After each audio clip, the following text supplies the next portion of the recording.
Hello everyone, कैसे हो आप सब लोग। तो आज मेरा ये video business law BCom semester second जो कि फर्स्ट ईयर का टॉपिक है बिजनेस लॉ का सेल्स ऑफ गुड्स एक्ट 1930। ये यूनिट 1 का सबसे पहला चैप्टर है जो सबसे ज़्यादा क्वेश्चंस को ग्रैब करता है। काफ़ी सारे क्वेश्चंस इसके रिगार्डिंग आते हैं और वैसे भी ये टॉपिक क्यों इम्पॉर्टेंट है उसका रीज़न ये है कि क्योंकि ये सारा फर्स्ट यूनिट हमारा सेल्स ऑफ गुड्स एक्ट के अंडर ही आता है। तो मैंने सोचा कि ये टॉपिक सबसे पहले आपको अंडरस्टैंड करवाया जाए कि what is the meaning of sales of goods act 1930। तो चलिए स्टार्ट करते हैं बिजनेस लॉ का यूनिट 1 का सबसे पहला topic sales of goods act 1930। सबसे पहले देखिए, आपको हिस्ट्री के बारे में बहुत अच्छे तरह से पता होना चाहिए कि इसकी हिस्ट्री क्या थी। ये सेल्स ऑफ गुड्स एक्ट 1930 कैसे आया, इसकी हिस्ट्री क्या है एक्चुअल में।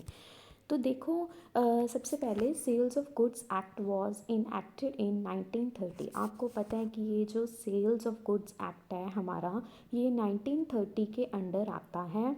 एंड सेकंड पॉइंट उन्होंने बोला है कि borrowed from the English sales of goods act 1893।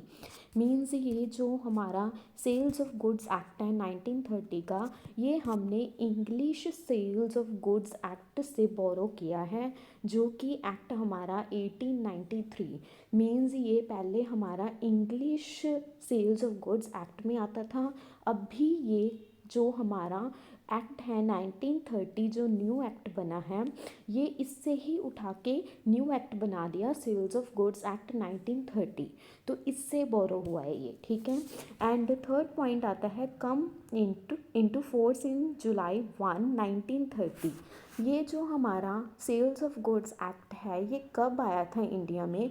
1 जुलाई 1930 को ये act sales of goods act हमारा आया था इंडिया में। एंड इसके बाद पॉइंट है, देखो इसमें बोला है कि जो हमारा law of sale of goods was contain in the chapter. Means ये जो पहले ये सेल्स ऑफ गुड्स एक्ट का चैप्टर था, ये पहले इंडियन कॉन्ट्रैक्ट 1872 में आता था, जो कि हमारा इंडियन कॉन्ट्रैक्ट एक्ट 1872 जो हमारा कमर्शियल लॉ का पार्ट है, जो हमारे बीकॉम फर्स्ट सेमेस्टर में आता है, उसमें ये टॉपिक कवर करते थे। अब इन्होंने क्या किया, इस टॉपिक को 1872 एक्ट से हटा के एक अलग एक्ट बना दिया 1930। 1930 एक्ट बिल्कुल अलग बन गया है, अब ये इंडियन कॉन्ट्रैक्ट एक्ट में कवर नहीं होता, ठीक है। एंड इसके बाद लास्ट पॉइंट है, ये पूरी इंडिया में एप्लीकेबल है, पूरी इंडिया में ये एक्ट एप्लीकेबल है। बट एक्सेप्ट किस में एप्लीकेबल नहीं है? जम्मू एंड कश्मीर में ये वाला एक्ट एप्लीकेबल नहीं है।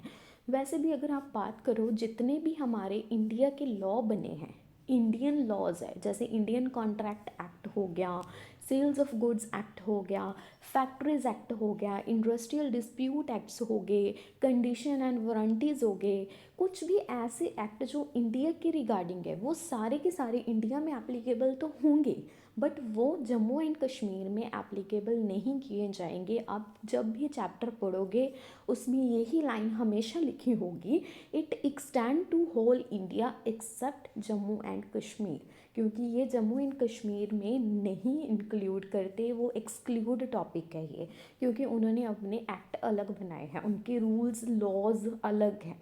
तो इसीलिए ये सारे इंडिया में एप्लीकेबल होते हैं इंडियन एक्ट, बट ये जम्मू एंड कश्मीर में एप्लीकेबल नहीं होते, ठीक है। तो ये इसकी हिस्ट्री है, आपको पता होनी चाहिए। ये 4-5 पॉइंट है, ये आप एक बार रिवाइज कर सकते हो। नेक्स्ट हमारा आता है formation of contract of sale act 1930। अब देखो, ये जो कॉन्ट्रैक्ट ऑफ सेल्स एक्ट 1930 है, ये कैसे फॉर्मेट हुआ, मतलब इसकी फॉर्मेशन कैसे हुई, ये स्टार्ट कैसे हुआ, ये क्या है एक्चुअल में, होता क्या है ये। देखो, आपको पता है कि सेल का मतलब क्या होता है कि किसी को चीज़ सेल कर रहे हो आप, कोई भी गुड्स ऐसी है जो आप सेल कर रहे हो। सेल कौन कर रहा है? सेलर सेल कर रहा है बायर को, और बायर इसके बदले में आपको क्या दे रहे हैं? कुछ कंसीडरेशन प्रोवाइड करके दे रहा है, लाइक आपको मनी प्रोवाइड कर रहा है, ठीक है। अब ये जो कॉन्ट्रैक्ट ऑफ सेल एक्ट 1930 बना है, इसके अकॉर्डिंगली ही हम सेल की कॉन्ट्रैक्ट करते हैं। इसमें जो रूल्स फॉलो होते हैं वही फॉलो होंगे जो 1930 के एक्ट में आते हैं, ठीक है। अब इसकी डेफिनेशन क्या लिखी है देखो, जो हमारा कॉन्ट्रैक्ट ऑफ सेल एक्ट 1930 है, ये सबसे पहले कौन से सेक्शन में आता है, सेक्शन 4 सब सेक्शन 1, जिसे हम क्लोज भी बोलते हैं। सेक्शन 4 क्लोज 1, या फिर बोल सकते हो section 4 sub section 1 of the Indian sales of goods act 1930। जब भी आप ये मीनिंग डिफाइन करोगे तो आपको ये लाइन प्रॉपर लिखनी पड़ेगी ऐसे ही, under section 4 clause 1 of the Indian sales of goods act 1930। इसके बाद ही आप आगे की वर्डिंग लिख सकते हो। तो ये चीज़ इम्पॉर्टेंट है, आपको ये चीज़ अंडरस्टैंड होनी पड़ेगी कि जब भी आप बिजनेस लो, कंपनी लो, कमर्शियल लो, कोई भी लॉ कर रहे हो ना, उसमें आपको अंडर सेक्शन ऐड करने पड़ेंगे, ईयर्स ऐड करने पड़ेंगे। तो आपको ये चीज़ इम्पॉर्टेंट है, इससे ही आपके मार्क्स आएंगे, तो आपको ये अंडर सेक्शन ऐड करना है। अब देखो क्या लिखा है इसमें, उन्होंने क्या डिफाइन करा है, contract of sale of goods in the following manner. उसमें क्या डिफाइन किया है देखो, a contract of sale of goods is a contract. जो हमारा contract of sales of goods है, ये एक कॉन्ट्रैक्ट है whereby the seller transfer और agrees to transfer the property in goods to the buyer for a price. आपको पता है ये जो हमारा contract of sales goods act है, ये एक कॉन्ट्रैक्ट है जिसमें क्या करता है, सेलर अपने गुड्स से ट्रांसफ़र कर रहा है या फिर कोई भी प्रॉपर्टी ट्रांसफ़र कर रहा है, किसको, बायर को ट्रांसफ़र कर रहा है। और किस कंडीशन में उसको ट्रांसफ़र कर रहा है, कोई भी प्रॉपर्टी या कुछ भी, वो एज अ प्राइस, उसके बदले में वो उससे मनी प्रोवाइड करेगा, इसीलिए वो उसको गुड्स और प्रॉपर्टी ट्रांसफ़र कर रहा है। अब देखो कोई भी चीज़ है आप सेल करोगे, ठीक है, उसके बदले में आपको मनी आएगी। कोई भी प्रॉपर्टी, स्पेशली प्रॉपर्टी की अगर बात करो तो प्रॉपर्टी आप ऐसे ही सेल नहीं करोगे, प्रॉपर्टी को सेल करोगे, एक कॉन्ट्रैक्ट बनाओगे, ठीक है। प्रॉपर्टी के एक कागज़ होंगे जो लीगल कागज़ होंगे, जैसे कॉन्ट्रैक्ट बोलते हैं हम। तो वो कॉन्ट्रैक्ट किसके अंडर आता है, सेल्स ऑफ गुड्स एक्ट 1930 के अंडर ही आता है। तो ये बेसिकली इसका मीनिंग है, ठीक है, जो हमारा अंडर सेक्शन 4 सब सेक्शन 1 के अंडर कवर होता है, ठीक है। Next essentials of contract of sales. हमारे जो कॉन्ट्रैक्ट ऑफ सेल्स के जो इसेंशियल्स है या फिर फीचर्स हैं वो क्या हैं। सबसे पहले देखो, there must be at least 2 parties. आपको पता है कि कॉन्ट्रैक्ट में परफॉर्म करने के लिए कंडीशन क्या होती है कि एटलीस्ट आपके पास 2 पार्टीज़ होनी चाहिए। 2 से ज़्यादा हो सकती है पर 2 से कम नहीं होनी चाहिए। अगर 2 पर्सन्स हैं, बायर और सेलर हैं, तो इट मीन्स ये दोनों पर्सन मिलके एक कॉन्ट्रैक्ट बना सकते हैं। हमारे पास एटलीस्ट मिनिमम 2 पार्टीज़ होनी ही चाहिए। एंड सेकंड, ट्रांसफ़र और agreement to transfer the ownership of goods. अब देखो जो भी पर्सन आपको चीज़ें ट्रांसफ़र करेगा वो उसका एक अग्रीमेंट, उसकी ऑनरशिप, जब आप किसी पर्सन को ट्रांसफ़र कर रहे हो तो उसका एक अग्रीमेंट होगा, उसका एक कंडीशन होगा, अग्री, दोनों पार्टीज अग्री होनी चाहिए, अग्रीमेंट होगा। किसी चीज़ को ट्रांसफ़र करने के लिए अग्रीमेंट होना ज़रूरी है। And third, the subject matter of the contract must necessarily be good. Sale of immovable property is not covered under this act. Means क्या है, जो हमारा कॉन्ट्रैक्ट है वो नेसेसरी, मतलब ये जो हमारा कॉन्ट्रैक्ट है वो हमारा किस पे बेस्ड है, उसका सब्जेक्ट मैटर क्या है, गुड्स जो हमारी चीज़ें मूव कर रही हैं। अगर इमूवेबल गुड्स हैं वो हमारे इस एक्ट के अंडर नहीं आता। कॉन्ट्रैक्ट ऑफ सेल एक्ट सिर्फ और सिर्फ मूवेबल गुड्स में ही वर्क करता है। अगर आपकी चीज़ें मूव नहीं कर रही, इमूवेबल है, उसका subject matter under this act not covered. आपके इस एक्ट में वो सब्जेक्ट मैटर कवर नहीं होगा। एंड इसके बाद आता है fourth, the consideration is price. Consideration means एक बेनिफिट, देखो कोई भी कॉन्ट्रैक्ट करोगे, सेल करोगे, ठीक है, द कॉन्ट्रैक्ट ऑफ सेल, जो हमारा सेल का कॉन्ट्रैक्ट है उसमें मेन कंसिड्रेशन आपका प्राइस ही होना चाहिए। Price means money. जिस भी गुड को आप ट्रांसफ़र कर रहे हो, ऑनरशिप दे रहे हो, उसका एक आपने अमाउंट सेलेक्ट करना है, उस पर्सन को बताना है कि ये अमाउंट है, आपको ये अमाउंट मुझे देनी पड़ेगी। उसके बदले में आप कंसीडरेशन एज अ प्राइज़ ही ले सकते हो, ठीक है। गुड्स के बदले गुड्स नहीं लोगे, वो एक बार्टर सिस्टम का पार्ट हो गया, और बार्टर सिस्टम कभी भी कॉन्ट्रैक्ट ऑफ सेल एक्ट का पार्ट नहीं होता। सो इसके बदले में अगर आप कोई चीज़ पर्सन को गुड्स में दे रहे हो तो उसके बदले में आपको कंसिड्रेशन एज अ प्राइस ही लेनी पड़ेगी, ठीक है। एंड इसके बाद हमारा पॉइंट आता है fifth, the a contract of sale may be in the writing और बाय वर्ड्स। आपको पता है कि कॉन्ट्रैक्ट कभी भी ऑरल नहीं एक्सेप्टेबल होता, ठीक है। वैसे बोलते हैं कि ऑरल कॉन्ट्रैक्ट एक्सेप्टेबल है, बट अगर आपको लीगल फॉर्म में कॉन्ट्रैक्ट करना है, रूल्स के अकॉर्डिंग कॉन्ट्रैक्ट करना है, तो आपका वो कॉन्ट्रैक्ट बाय राइटिंग होना चाहिए, इन वर्ड्स होना चाहिए, आपका वो रिटन फॉर्म में होना चाहिए, ठीक है। तो मतलब कोई भी कॉन्ट्रैक्ट है, चाहे वो सेल का कॉन्ट्रैक्ट है, चाहे वो इंडियन कॉन्ट्रैक्ट एक्ट है, कोई भी एक्ट है, ठीक है, बट हम इसमें मेन कॉन्ट्रैक्ट किसकी बात कर रहे हैं, सेल्स कॉन्ट्रैक्ट की। सो सेल्स कॉन्ट्रैक्ट आपका रिटन फॉर्म में होना चाहिए, क्लियर। अब इसके बाद सिक्स्थ पॉइंट आता है हमारा, all other essentials of valid contract must be present. अब इसके अलावा जितने भी हमारे एसेंशियल्स बचते हैं, एसेंशियल एलिमेंट, अब देखो आपने कमर्शियल लॉ में 10 एसेंशियल एलिमेंट्स पढ़े होंगे जो इंडियन कॉन्ट्रैक्ट एक्ट 1872 में फॉलो होते हैं। उसमें क्या क्या चीज़ें आती हैं, टू पार्टीज़ होनी चाहिए, रिटन फॉर्म में होना चाहिए, लीगल एक्सेप्टेंस होनी चाहिए, ऑफर एंड एक्सेप्टेंस होनी चाहिए, लीगल कंसिड्रेशन होना चाहिए, ये सारे पॉइंट आते हैं उसमें। तो मतलब ये है कि इन 5 पॉइंट्स के अलावा अगर हमारे जितने भी एसेंशियल्स एलिमेंट हैं जो कि कॉन्ट्रैक्ट को वैलिड बनाते हैं, लीगल बनाते हैं, उस वो भी सारे आपके कॉन्ट्रैक्ट में प्रेजेंट होंगे, तभी आपका कॉन्ट्रैक्ट वैलिड माना जाएगा, आपका लॉफुल माना जाएगा, क्लियर, ठीक है। नेक्स्ट हमारा टॉपिक आता है गुड्स। गुड्स मीन्स कोई चीज़ों को दे रहे हो आप, ठीक है। गुड्स की डेफिनेशन अंडर द एक्ट क्या है, देखो, goods means every kind of movable property. Goods का मतलब है जो भी, किसी भी तरह की कोई भी गुड्स जो हमारी मूव कर रही है, ठीक है। इंक्लूड, क्या क्या चीज़ें इंक्लूड होंगी गुड्स में, स्टॉक एंड शेयर्स भी आपके इंक्लूड होंगे एज अ गुड, ठीक है। इट मीन्स ये कॉन्ट्रैक्ट ऑफ सेल में आ सकते हैं। ग्रोइंग क्रॉप्स, जितने भी फार्मर्स क्रॉप्स को ग्रो कर रहे हैं वो भी इस एक्ट के अंडर आ सकते हैं, ठीक है। ग्रास हो गया, थिंग्स अटैच्ड, कोई भी थिंग्स अटैच कर रहे हो, या फिर जो भी लैंड का पार्ट है, कोई भी लैंड का पार्ट, कुछ भी, ये सारी की सारी हमारी गुड्स एक्ट के अंडर आएंगी। इट मीन्स ये कॉन्ट्रैक्ट में आ सकती है, इसका कॉन्ट्रैक्ट बन सकता है, ठीक है। नेक्स्ट हमारा आता है, actionable claims and money are not included in the definition of goods.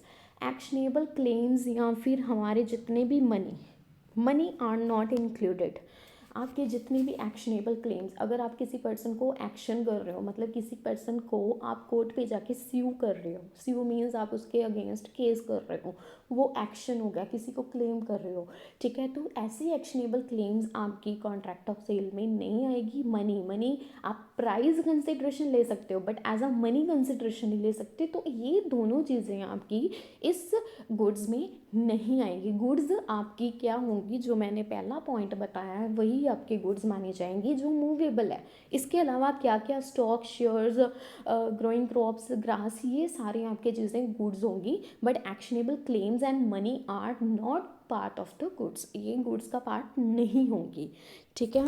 And इसके बाद हमारा आता है दस, goods include every kind of movable property other than actionable claim और मनी। आपको एक रिजल्ट आपको पता लग गया कि जितनी भी हमारी गुड्स हैं वो मूवेबल प्रॉपर्टी होंगी, बट एक्शनेबल क्लेम और मनी गुड्स का पार्ट नहीं होगा, क्लियर इतना। अब एग्जाम्पल और भी बता रखी हैं, देखो, जैसे goodwill, copyright, trademark, patent, water, gas, electricity, all goods may be are the subject of, मतलब ये हमारे जो हैं ये सब्जेक्ट मैटर बन सकते हैं, गुडविल हो गया, वाटर हो गया, गैस, इलेक्ट्रिसिटी, ये आपका सब्जेक्ट मैटर बन सकता है। अगर सब्जेक्ट मैटर बन रहा है एक्ट के अकॉर्डिंगली देन इसका कॉन्ट्रैक्ट हो सकता है। क्लियर। अब इसके बाद हमारा क्या आता है नेक्स्ट पॉइंट, इन चीज़ों को आप पहले सिचुएशन के अकॉर्डिंगली टेस्ट करोगे और टेस्ट करके आप देखोगे ये करेक्टर के साथ आपकी कंसिडरेशन दे रही है या नहीं दे रही।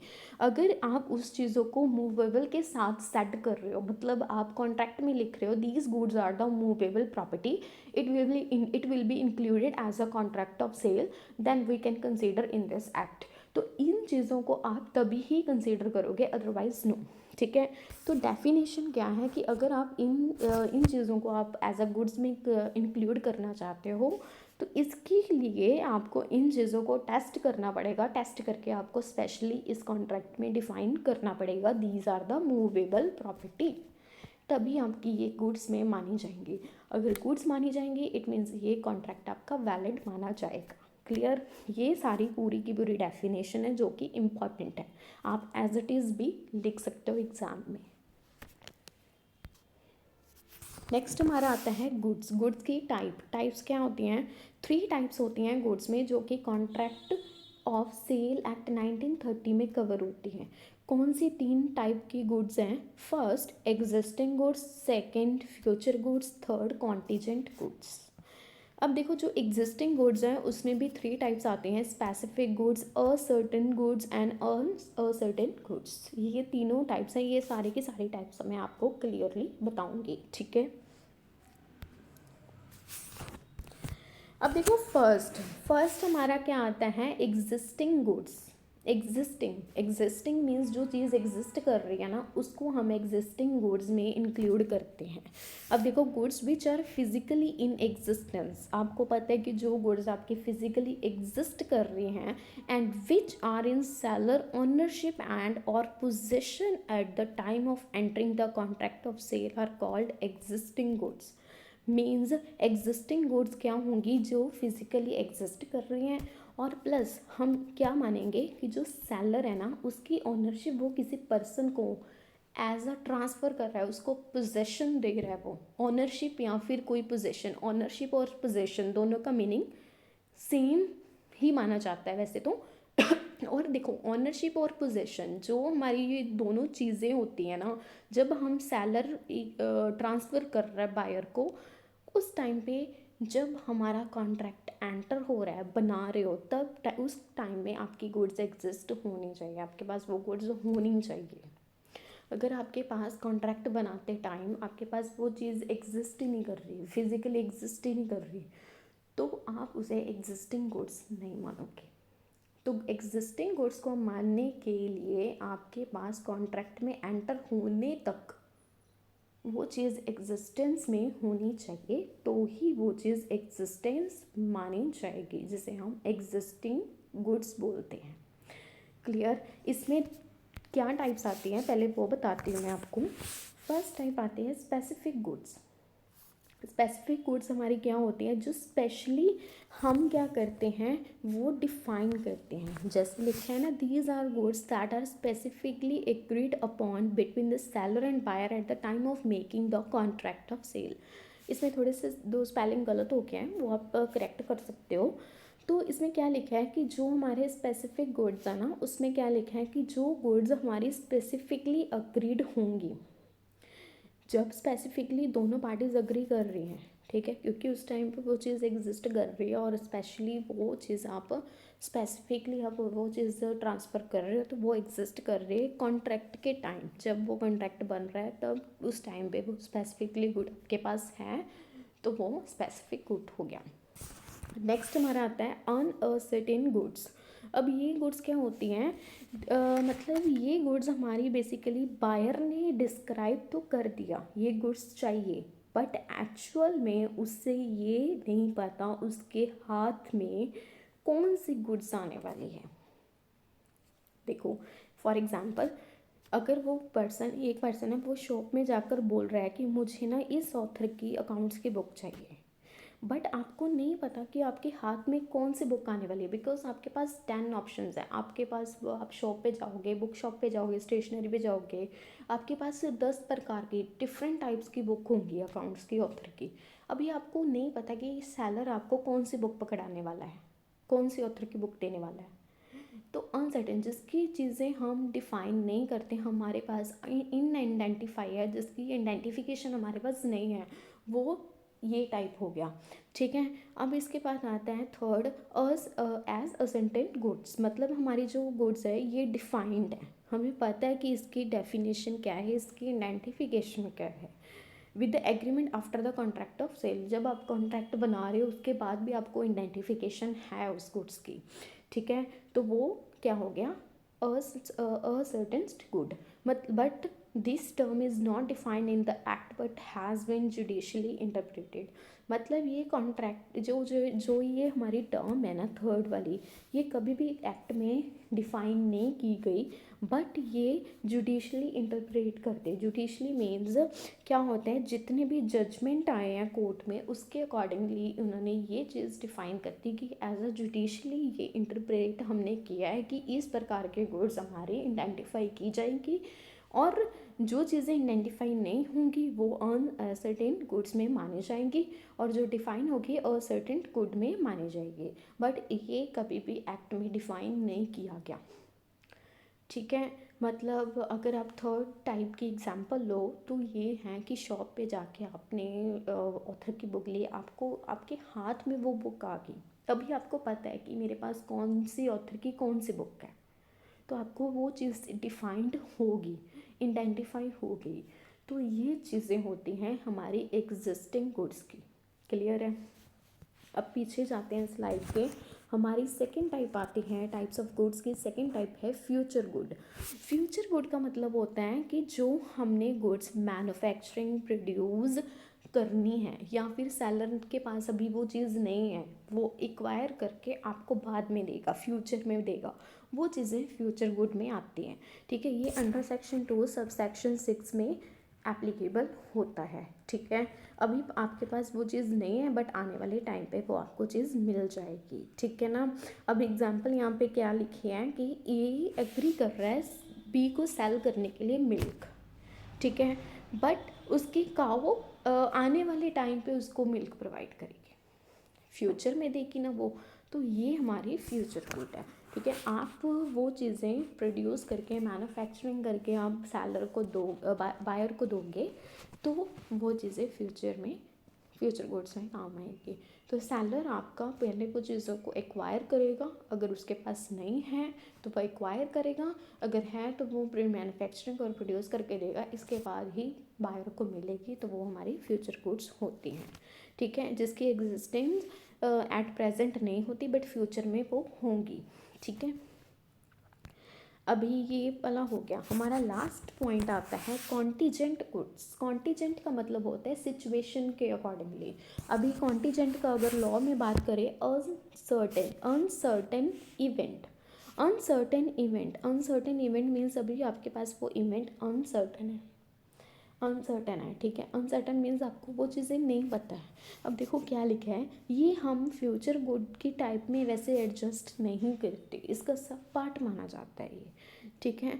जैसे इन्होंने बोला कि these goods equation of which bye the seller depend upon the contingency. ये आपकी कॉन्टीजेंसी पे डिपेंड करता है, वो चीज़ें हो भी सकती है हैपन में, वो चीज़ें हैपन में नहीं भी हो सकती, वो टोटली सिचुएशन पे ही डिपेंड करेगा। अब ये अंडर सेक्शन 6 सब सेक्शन 2 में कवर होता है। ये कॉन्टीजेंट गुड्स हमारी सिचुएशन के अकॉर्डिंगली ही डिपेंड करती है। ठीक है। अब अभी देखो क्या है कि हमारी फर्स्ट एग्जांपल, मैं आपको एक एग्जांपल से बता रही हूँ। ठीक है। आपको समझ में आ जाएगा।